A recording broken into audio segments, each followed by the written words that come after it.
Today you're going to learn everything you need to know about the Finger Induced Lucid Dream technique, or FILD, one of the most popular lucid dreaming techniques in the world. And by the end of today's video, you're going to know what FILD is, how to perform the FILD technique, and whether the technique is worth your time at all.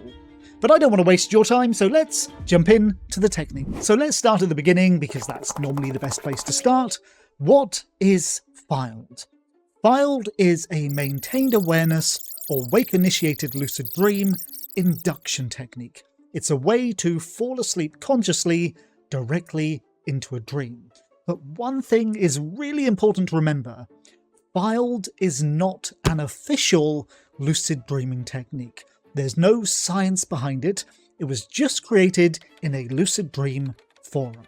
So FILD came to life in June 2004 in a forum called Lucid Dreaming for All. In fact, it wasn't even called FILD back then. It was called FILD, or Haygart's Induction of Lucid Dreams, named after the creator, a forum member called Haygart. So at the time of making this video, FILD is 19 years old, which means in the big scheme of things it's not really a very old lucid dreaming technique.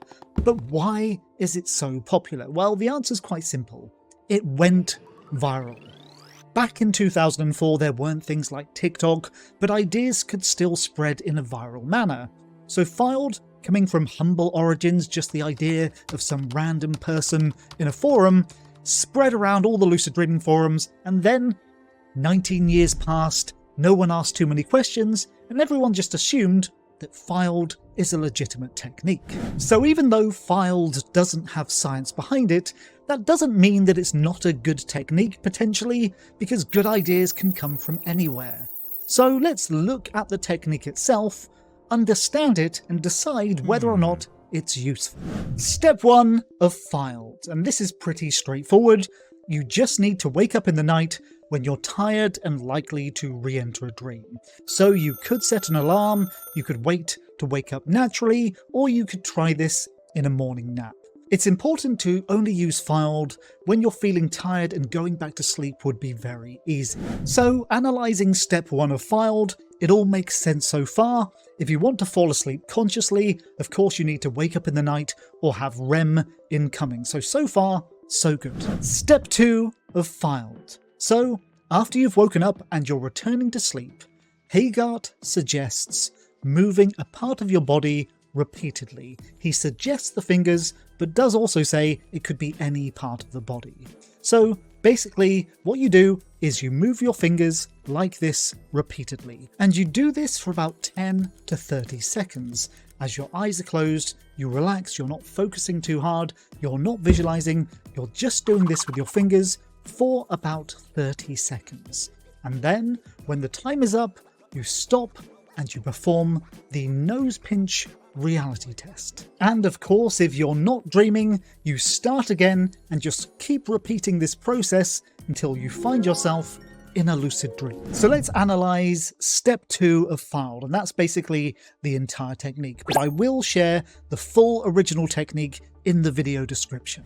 So step 2 is kind of a bit weird. There are things about it which do make sense and things that don't. So why are we moving a body part? Well, this is the part of FILD that doesn't really make a great deal of sense, because it seems the active component of FILD is the idea of remembering to perform a reality test every 30 seconds. That seems to be the primary focus and the thing that will get you lucid. In fact, it's quite an intrusive process and quite brute force, but it is using prospective memory, which is a very potent tool for wake-initiated lucid dreams and dream-initiated lucid dreams. When we enter into a dream, our body undergoes a full paralysis, so moving your fingers would become impossible if you fall into REM sleep. So, why would moving your fingers be beneficial to make you fall asleep consciously? And the simple answer is there's no good scientific reason as to why moving your fingers would keep your prefrontal cortex active, which is required for lucidity, when that would be using the motor cortex. However, if we're being generous, we could look at FILD from a different angle. It could be, and this is purely speculative, that engaging the motor cortex in the movement of your fingers helps you to remember to perform the reality check, working a little like your internal clock. Also, it could be that this is a disruption technique, so you could potentially achieve the same result with having someone prod you every few seconds for 30 seconds and then performing a reality test. In other words, the finger part of FILD doesn't really have valid science behind it, but a lot of people report it being successful.